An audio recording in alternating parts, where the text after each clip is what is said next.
Masih bagian kedua dari niat talabul ilm, kelompok al-mukhatirin. Fa in ajalahu ajaluhu qabla taubah khifa alaihi min su'il khatimah wa baqiya amruh fi khataril masyiah. Apabila mengambilnya dengan cepat, bisa dibahasakan menyambarnya kematian, atau kita beri makna saja apabila dia mati, ajaluhu ajalnya, apabila dia mati, qabla taubati, sebelum dia bertaubat kepada Allah dari niat buruknya, sebelum dia merubah niat menjadikan dunia perantaraan yang didapat karena dia alim. Karena kalau dia mengerti ilmu agama nanti dia akan gampang mendapat dunia. Niat buruknya ini tidak dia rubah sampai dia mati. Khifa alaihi min su'il khatimah, dikhawatirkan dia meninggal su'ul khatimah.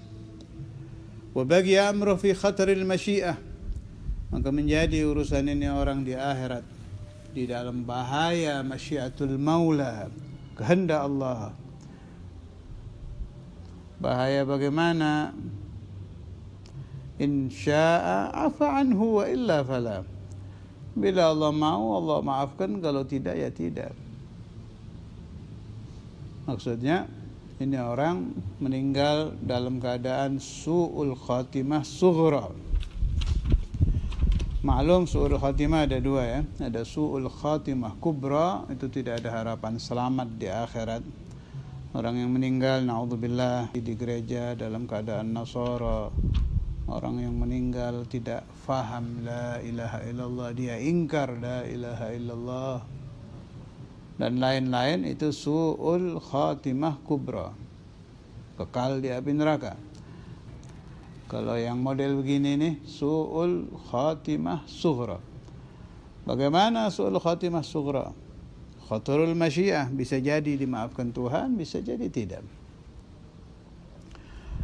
Tetapi orang ini di alam dunianya dalam keadaan niat yang tidak baik tadi masih ada harapan taubat.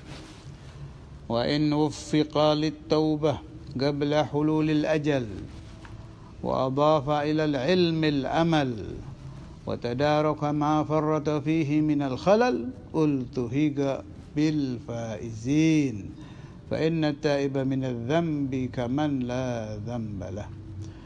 Apabila ini orang diberi taufik, dia tahu niatnya buruk, cepat-cepat taubat.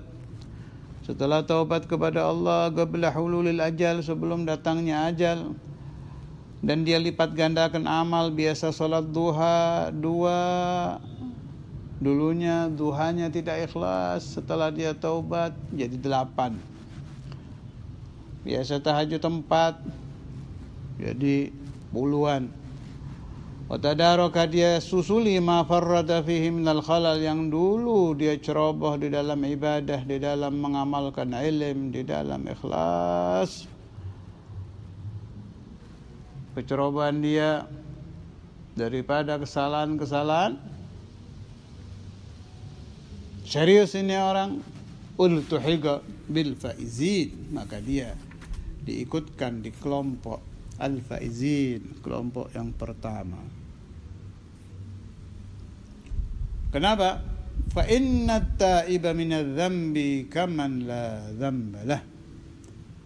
Ini ajaran Nabi Muhammad, ajaran Allah. Sesungguhnya orang yang bertobat dari dosa seperti orang yang tidak ada dosa.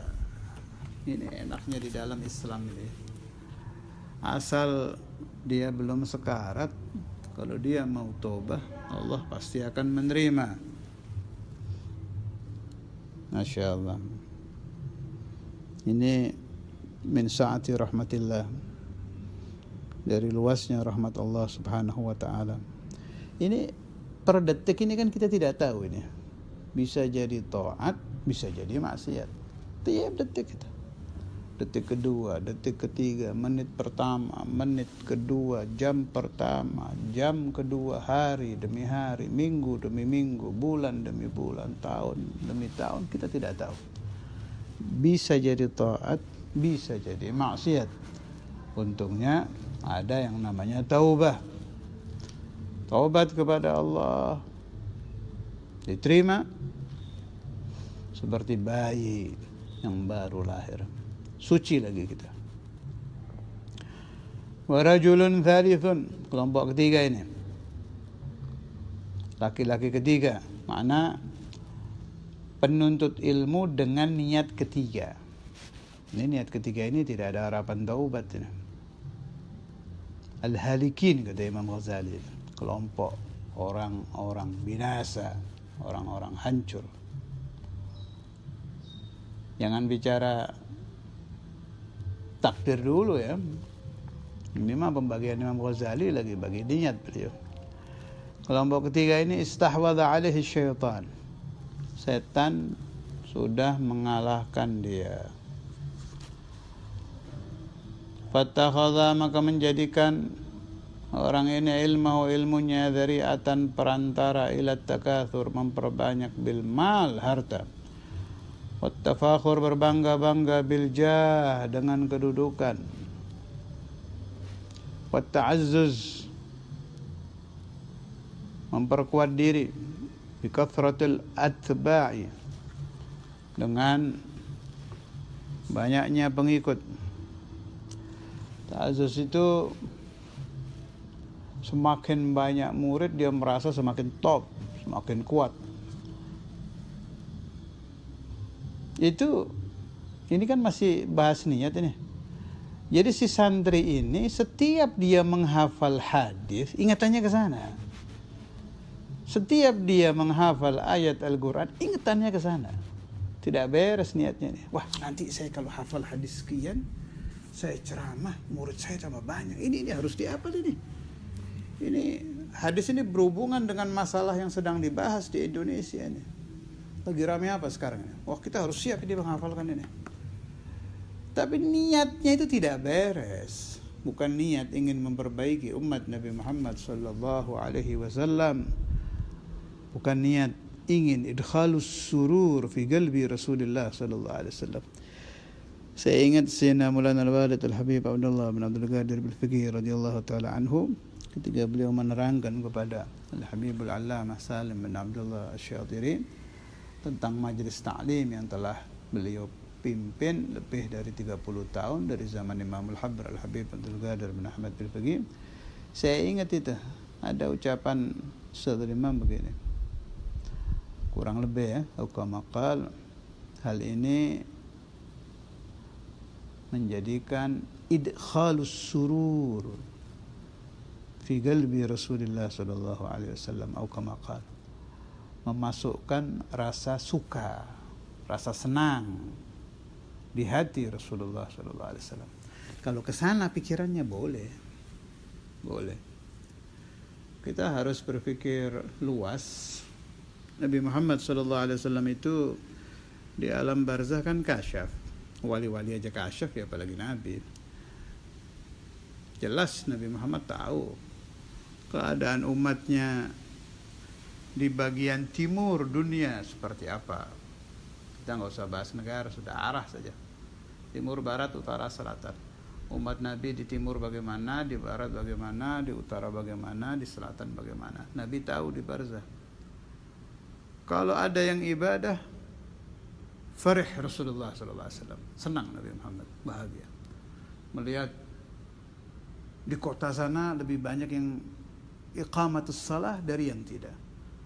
Masuk bulan Ramadan, di negara sana lebih banyak suwamu Ramadan daripada tidak. Senang Nabi. Tapi kalau Nabi melihat umat beliau yang maksiat, hazin, otomatis itu logika, pasti seperti itu. Sedih Rasulullah SAW. Ini si santri ini yang cerdas, yang agil, dia berpikir, ini kira-kira supaya tambah lama orang ahlul maksiyah tambah sedikit, ahlul ta'ah biar tambah banyak. satu-satunya cara dakwah. Satu-satunya cara untuk dakwah talabul ilm, memperbanyak ilmu. Satu-satunya cara talabul ilm, saya harus rajin, harus memperbanyak hafalan, memperbanyak faham, dipelajari terus itu. Apa sih syaratnya talabul ilm biar berhasil? Apa? Zaka'in wa hirsin wa ijtihadin wa bulghatin wa irsyadi ustadin wa tuli zamani, dia pahami betul itu. Satu, cerdas. Dua, loba, tamak. Nggak ada habis-habisnya di dalam menghafal, di dalam belajar. Rajin, ijtihad, bekal.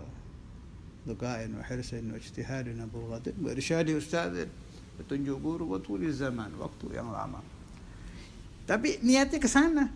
Idkhalus surur ala qalbi Rasulullah sallallahu alaihi wasallam. Ini satu niat yang baik.